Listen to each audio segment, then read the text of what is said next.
Bonjour tout le monde, on se retrouve aujourd'hui pour parler de ma liste pour l'Interrégion 2021. Alors déjà, je me réjouis de pouvoir jouer l'Interrégion, on a un petit peu attendu pour pouvoir y aller et ce sera du 11 au 12 décembre, d'ici un peu moins d'un mois.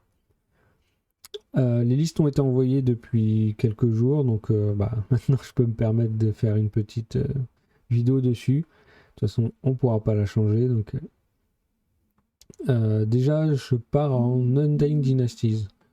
Bon, c'est parce que déjà, c'est une armée que j'affectionne, et surtout depuis le début d'année avec un de mes amis, que je salue d'ailleurs au passage, Étienne.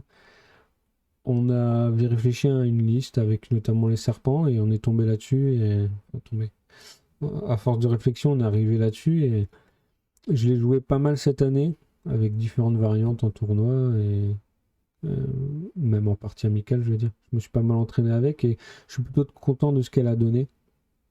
Donc j'ai décidé d'emmener à l'interrégion. UD qui est pas forcément énormément représenté, je sais pas encore combien il y en aura à l'inter, mais quand on regarde les résultats à l'international, mine de rien, c'est une armée qui après le nerf a été plutôt boudée et qui l'est encore un petit peu. C'est compréhensible, le nerf de l'héréditaire a quand même été assez dur, même si peut-être qu'avant c'était beaucoup trop fort. Aujourd'hui, quand on voit le méta, notamment avec les Warriors of the Dark Gods, etc., c'est compliqué pour nos amis, les pharaons, les momies. Donc, en parlant de pharaon, tout bien tout honneur, il est général, il est sur Chagardian qui permet d'être vraiment tanky, notamment pas craindre forcément énormément les canons, avec notamment le fait de pouvoir remonter des PV. Great Weapon avec la Godslayer, donc forcément ça tape. Là on arrive sur 5 attaques force 7, divine, avec 2 PV, sur tout ce qui est une rumeur conditionnelle. Donc dans certains matchs ça peut être vraiment une figurine qui va être crainte par l'adversaire. Le petit Obsidian Rock parce que c'est très utile pour le protéger légèrement également de la magie. Il sera accompagné par 2 magiciens.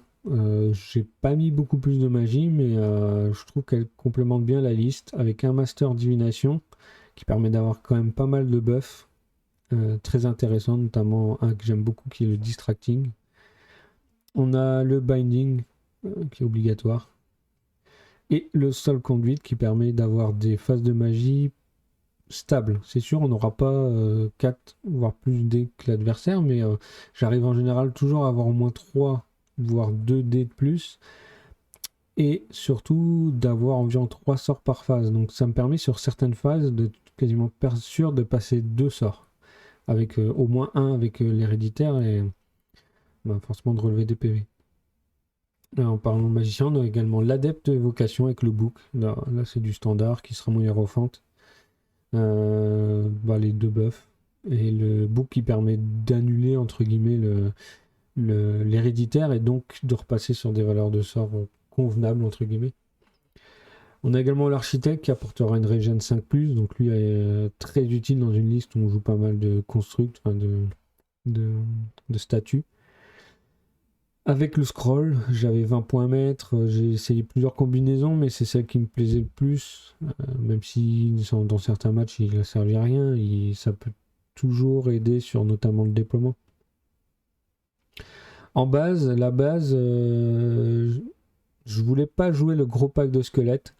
Je ne voulais pas.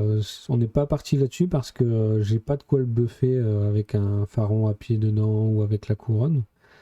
Donc je trouvais ça dommage, même si ça peut être un gros pack assez tanky, mais au final, si on ne met pas l'Undying Wheel dessus, déjà c'est beaucoup moins fort et moins effrayant pour l'adversaire. Donc je suis parti sur 2 x 3 chariots en troupe légère, c'est du chaff anti-chaff, même si forcément en charge ça fait pas rire non plus, mais le gros pack de chariots est beaucoup trop cher.